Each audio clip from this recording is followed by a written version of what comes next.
welcome back to Storytime in the Sleigh. Are you ready to hear the rest of the Nutcracker? Well, we're going to finish our story today, and I hope you have enjoyed it. Chapter 4. Nutcracker stirred and opened his eyes.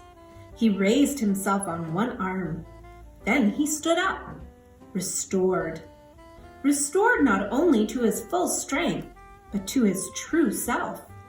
He was no longer dressed like a soldier. He was no longer made of iron. He no longer had a mustache and a high-arched nose. He was a handsome youth, dressed in long blue hose, a jacket and slippers of silver, and a little cloak lined with crimson. His hair was cut close, of a ruddy blonde color, almost matching his belt, and scabbard of gold. Only his gentle eyes had not changed. They were as deep and round and confident as before.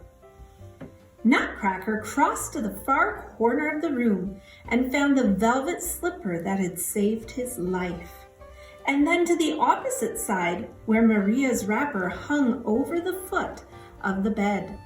He put the wrapper around her and the slipper on her foot. "Is it you, Nutcracker?" Maria said, so astonished she could only stand and stare. "What does it all mean?" He smiled at her very tenderly. "It means," he said, "that the spell has been broken. I was a young boy who did not appreciate his good fortune. I had health and friends and work to do, but I was so foolish as to be discontented and to complain of this and that all the time. An enchanter deprived me of speech and turned me into a nutcracker so that my mouth would no longer whine, but would serve some kind of purpose until I should learn to be glad of living and being of use. The spell would only be broken when someone realized how much I had changed and believed that I had a new heart under my funny costume of painted iron. It was you, Maria, who broke the enchantment, or rather completed it.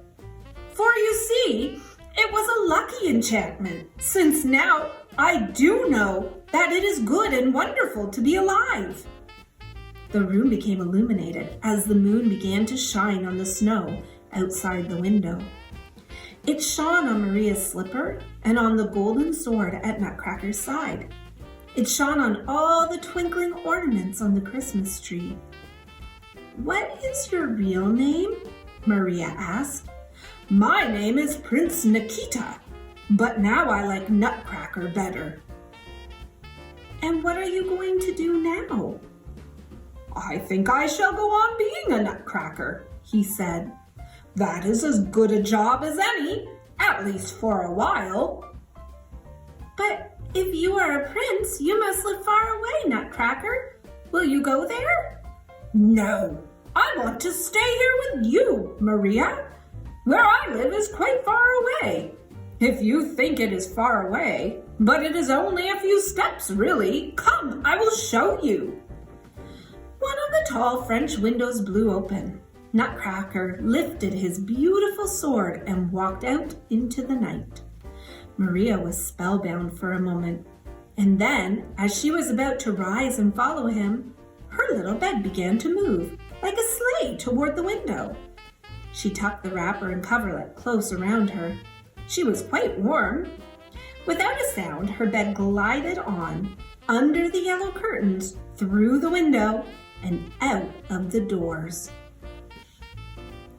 Have you ever been in a forest in deep winter, with the snow frozen so hard that you can walk on its glassy surface, and green fir and pine trees wearing edges of snow like white fur, with little tracks of rabbits and birds crisscrossing on the white floor, and tiny crystals of ice blinking on and off like winter fireflies? When it is so still that you can hear the least movement of twig or shifting snow. Through such a forest Maria found herself moving in her sleigh bed.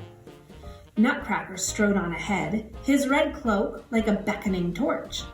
It was no longer night, and it was snowing again, large snowflakes that circled around the bed and came rushing toward it in a great throng at every new turn in the path. Then Maria saw what she had only glimpsed from the window hours ago. The snow fairies, soaring through the air and dancing down the aisles of the forest. They were extraordinarily lovely with their costumes of silver hoarfrost and diadems of snowflakes more brilliant than diamonds.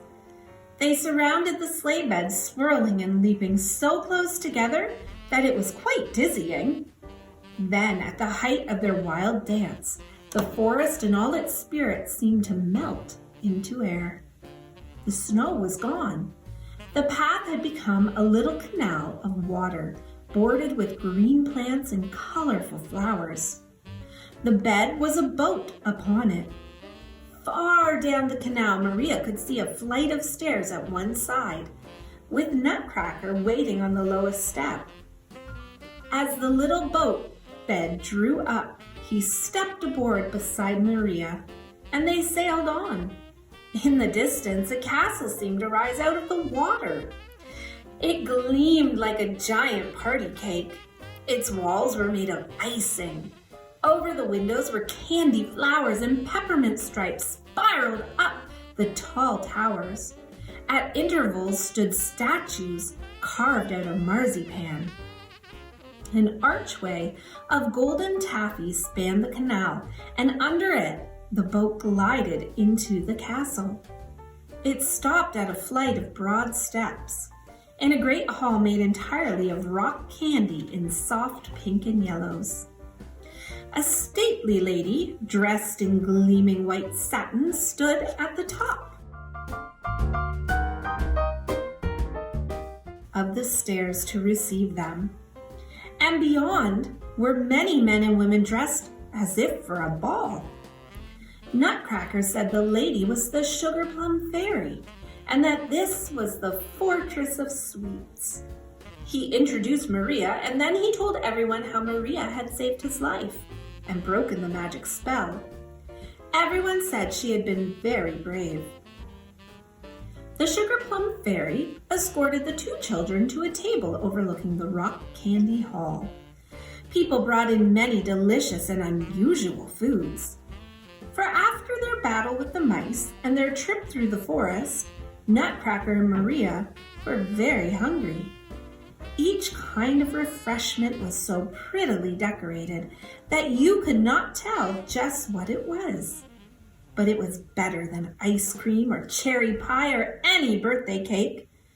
While they were eating this delectable feast, the court entertained them with music and a series of dances, each representing something good to eat or drink.